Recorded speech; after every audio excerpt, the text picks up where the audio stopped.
Kochi smart city ഒന്നാം ഘട്ടത്തിന്റെ ഉദ്ഘാടനം ഫെബ്രുവരി 20 നടക്കും. UAE ക്യാബിനറ്റ് അഫയേഴ്സ് മന്ത്രി മുഹമ്മദ് അൽ ഗർഗാവി മുഖ്യാതിഥിയാകും.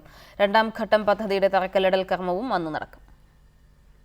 17-ാം തീയതി ദുബായ് എമിറേറ്റ്സ് ടവറിൽ മന്ത്രി PK കുഞ്ഞാലിക്കുട്ടിയുടെ അധ്യക്ഷതയിൽ ചേർന്ന ഡയറക്ടർ ബോർഡ് യോഗമാണ് ഒന്നാം ഘട്ടത്തിന്റെ ഉദ്ഘാടനം ഫെബ്രുവരി അവസാനം നടത്താൻ തീരുമാനിച്ചത്.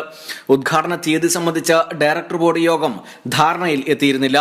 എന്നാൽ സ്മാർട്ട് സിറ്റി ഒന്നാം ഘട്ടത്തിന്റെ ഉദ്ഘാടനം ഫെബ്രുവരി 20 നടക്കുമെന്നാണ് അധികൃതർ വ്യക്തമാക്കുന്നത്. ഉദ്ഘാടന ചടങ്ങിൽ UAE ക്യാബിനറ്റ് അഫയേഴ്സ് മന്ത്രി മുഹമ്മദ് അൽ ഗർഗാവി പങ്കെടുക്കും.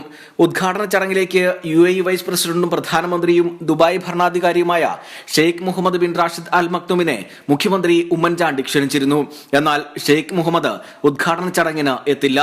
6.5 ചതുരശ്ര അടി വിസ്തീർണമുള്ള കെട്ടിടമാണ് ആദ്യഘട്ടത്തിൽ ഉദ്ഘാടനം ചെയ്യുന്നത്. രണ്ടാം ഘട്ടത്തിന്റെ നിർമ്മാണോദ്ഘാടനവും അന്ന് തന്നെ നടക്കും. 47 ലക്ഷം ചതുരശ്ര അടി വിസ്തീർണം വരുന്ന കെട്ടിടങ്ങളാണ് രണ്ടാം ഘട്ടത്തിൽ നിർമ്മിക്കുക. Reporter, Dubai.